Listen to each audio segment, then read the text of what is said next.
I want to say something briefly about the oral investigations. Now, in respect of oral, significant work is going on in relation to the investigations of the allegations of looting of state resources contained in the oral report submitted to me a few weeks ago. In view of the fact that these matters are still under investigation, I will not go into the details as I have done with, the case of Eduboahin. But I can confirm that investigations will conclude in the National Service and SkyTrain scandals by the middle of April for prosecutions to begin. In the National Service scandal, 8 suspects have been interrogated, and a good number of them have started singing. They are cooperating with our they've started singing, literally. Yeah? So we will give you details of their songs at the appropriate time. In view of the fact that, so indeed, we now have evidence of payments that were made into the accounts of the top executives of the National Service by vendors, private vendors, and staff of the scheme. We also have evidence that in November 2024, and listen to this carefully, the CEO of the National Service Scheme and others paid a Ghanaian MP to kill the story in the media and to defend them. Now, this is a developing story, and more will come out very soon. In respect of SkyTrain, we can confirm that the 2 million was paid at the request of the chairman of the board of directors of the Ghana Infrastructure Investment Fund, that is GIIF, Prof. Ameya Ekunfi, and then and then the CEO, Mr. Solomon Asamoah, who is currently hiding in Senegal. We tracked him first and noticed that he was in South Africa. So he left Ghana somewhere around February 2nd, the 2nd of February, to South Africa. So we were monitoring him in South Africa, and then he left South Africa and is now in Senegal. When we contacted him, he told us that he will not come to Ghana until I think he didn't say April, 3 months from now. Okay, so he's giving us 3 months to come to Ghana, very much like Ken Oforiatta, right? It reminds me of Ken Oforiatta. So he says he will come to Ghana in 3 months. So we are patiently waiting for him. If he wants to be tried in absentia, that is his choice to make. But we have the prosecutorial authority to prosecute him in absentia. And of course, the person who acted with him to transfer that money, the Prof. Ameya Ekunfi, is in the country. So if there is going to be delay, we'll start the prosecution with him being a suspect who is being tried in absentia.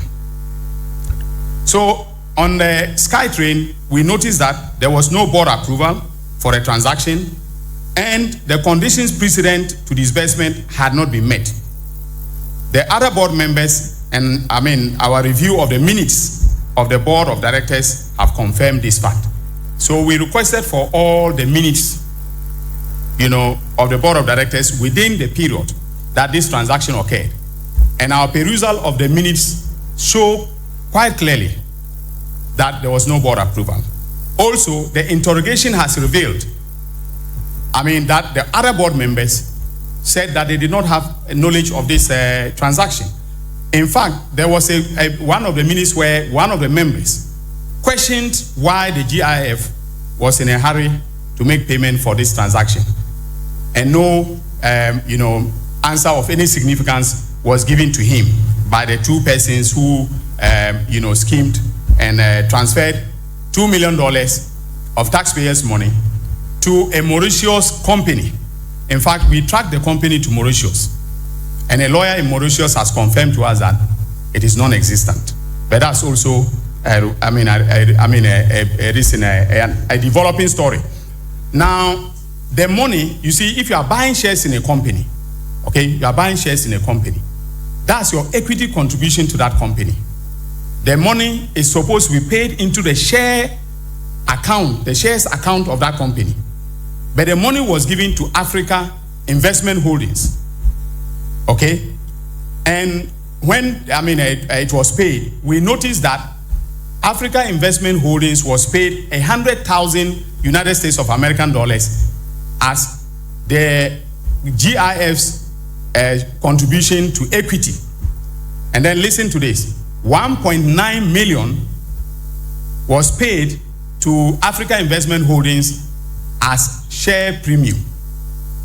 Now, when you are paying for share premium, for those of you who are accountants and lawyers, well-versed in corporate law, share premium is not paid for nothing. It is paid for the performance of the company or the growth of the company and so on and so forth. So the company must have a certain track record. Okay? But maybe they know something that I do not know. And in the course of investigation, we may know why. Maybe there is some other principle for paying a share premium, to a company, an SPV that you just incorporated. All right? And I believe that the accountants will confirm that with share premium, it's easy for the directors to take the money than when it is the share, when the money is in the actual share account. So it can tell you that this was done with some criminal enterprise, in mind. But again, I'm not prejudging anything. If we come across evidence, okay, that shows that they are innocent, I will not go to court. I told this country that I will not take anybody to court unless I am convinced that there is evidence to prove the guilt of the person beyond reasonable doubt. And as I've laid out, you can tell from what we have done. And I must thank the Economic and Organized Crime Office, the director, and especially the deputy director in charge of operations, Monacha. He led operations. He led the operations. And on this, we met, got briefings, himself, myself, and my deputy, and the team. We got briefings. We didn't talk about it. So I want to let you people know that when I'm investigating something, I will not give media interviews. Okay? Because when you grant media interviews on investigations that are unfolding, all right, unless you have grasped the evidence like I now have on SkyTrain and SkyTrain and then the National Service Scheme. Okay, those significant progress has been made, and I believe that if I took those two, under investigation, so we are not going to be talking about them. So, in conclusion, ladies and gentlemen, when His Excellency John Dramani Mahama, the President of the Republic, observed that the entire country was a crime scene, he knew what he was talking about. Some people bashed him for it, but the President knows because I brief him on a constant and a regular basis on what is happening with respect to our investigations. We are working diligently on several has done. It's like a thriller in Manila. Please brace yourself for a rumble in the jungle in the next few weeks. Thank you very much, ladies and gentlemen. From the Ghana Broadcasting Corporation, in not too distant weeks gone, the Deputy Attorney General answered a question, and it appears to me that the AG is under a certain pressure to go to court on some of the cases you have gathered so far, either from oral or from the National Service. Is it a case that you're under pressure? All right, one question per journalist, please. My name is Kweku Asante from Joy FM and Joy News. This one, on Mr. Dubois and the wife and the other suspect, you talked about some bail conditions. We want to know specifically, are they still in detention? Have they met those bail conditions and all that? And if you can briefly provide some updates on what has been referred in some sections of the media as a raid on the former Bank of Ghana's governor's residence, and what led to that. We understand your office did authorize that. Thank you. Thank you very much. My name is John Amengsa. I report for fmnewsonline.com. Flowing from what Joel has said, it seems the minority is not too happy with the situation regarding what is going on today. As of this morning, they also addressed the media accusing the national security even of stealing allegedly from the former governor's house. And may I know, are you doing something unconstitutional regarding investigation and invading houses of former appointees?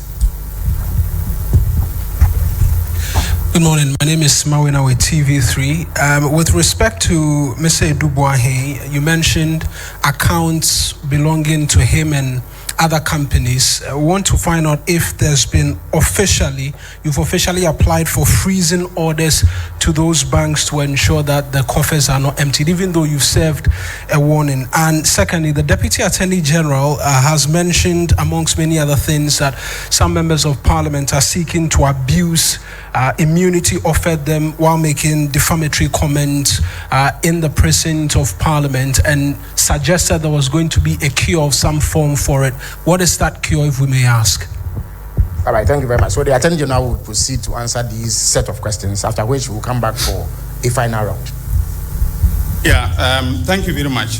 On the first issue of whether I am under pressure to go to court,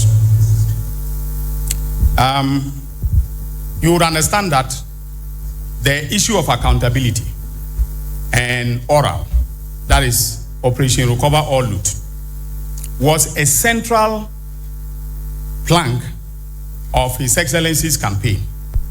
In fact, the National Democratic Congress campaigned seriously on the issue of accountability.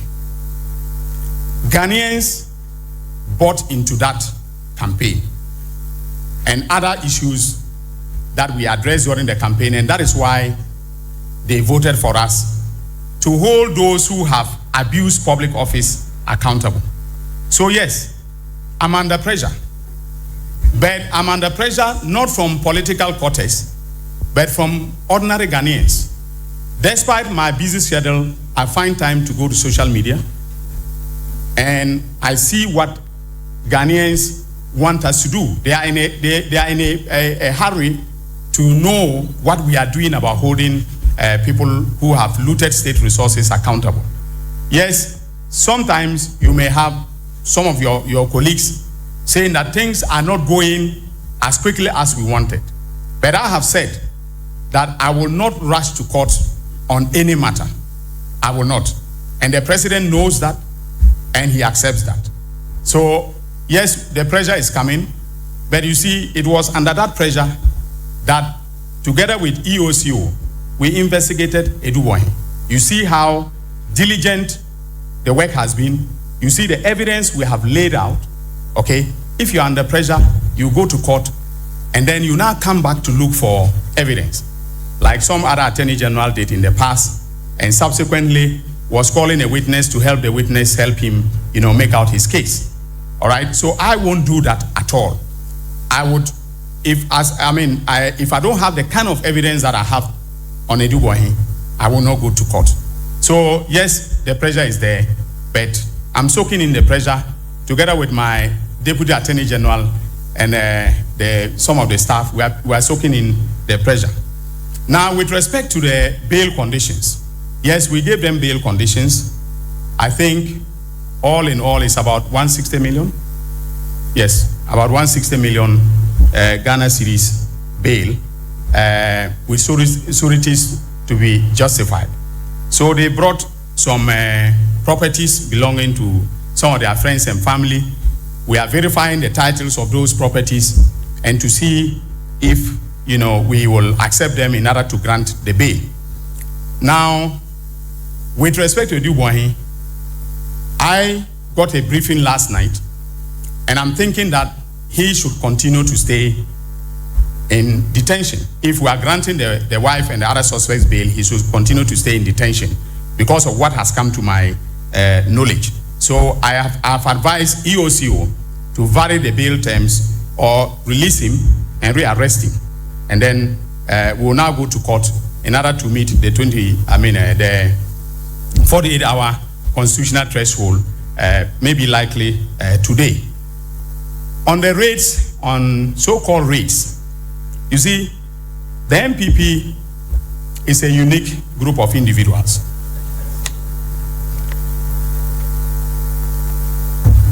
In 2017, they were arresting, that's what they said. They were arresting former appointees. Okay? So I told you here that policemen came to my house with guns. If that is not okay. Sorry, the bail amount is 260 million, not 160. So he just DAG just came to correct me on that. It's 260 million. So they came to my house in July of 2017 with guns. I didn't call a press conference to say that this was a raid. They showed me a warrant that they were conducting investigations into a transaction in respect of which I had written a legal opinion. That is a married deal. And they came to my house, okay, with guns. Can you go back to the internet to check if I said that this was a raid on my house? So how come that a search of the governor's house, based upon credible intelligence that we received, and I was the one who applied for the warrants and got them issued by the High Court for the searches to be conducted? Why is that a raid? Are some people now above the law that we cannot conduct a legally sanctioned, search, constitutionally sanctioned test, a search in their houses? Maybe they are above the law. Okay, but no one is above the law in this country. We are all subject to the Constitution. And in terms of the Constitution, under Article 18, all right, there are limits to what you can do by saying that you cannot, your house should not be searched. So we obtain warrants, and if the media wants, I can make those warrants available. Okay, so there was no raid on his house, and there was nothing illegal or unconstitutional about what we did. But they are deciding to bastardize me and to bastardize the operatives of the national security by even saying that during the raid, which for me wasn't a raid, it was a constitutionally sanctioned search, they stole 10,000 Ghana cedis. All right? Now, what an insult. Okay? And that is what my Deputy Attorney General was referring to when he said that, the constitutional immunity granted to MPs does not mean that they should abuse that immunity and then, defame individuals or officials who are conducting normal business, normal public business. All right? And ladies and gentlemen of the media, let me tell you, we have a recording of Addison and what he said about the raid.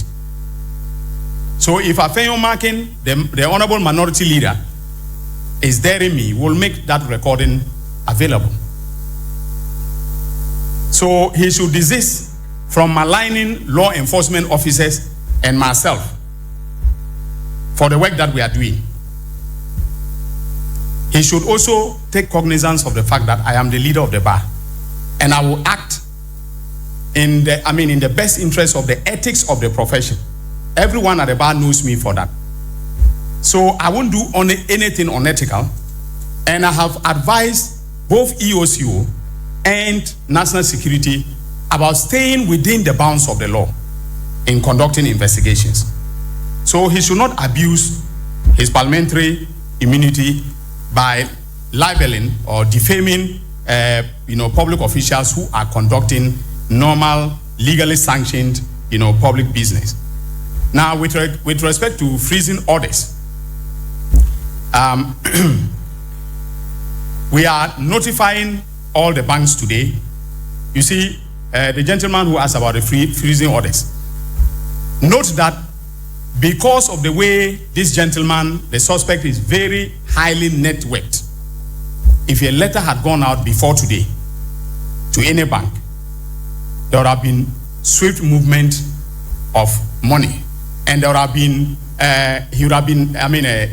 other suspects would have been alerted to the fact that we are investigating them. So yes, we obtained all the accounts. For purposes of our investigation, officially, And for purposes of prosecution, we will now obtain what we are taking to court by writing to each of the banks to give us that for our prosecution. Is there any question that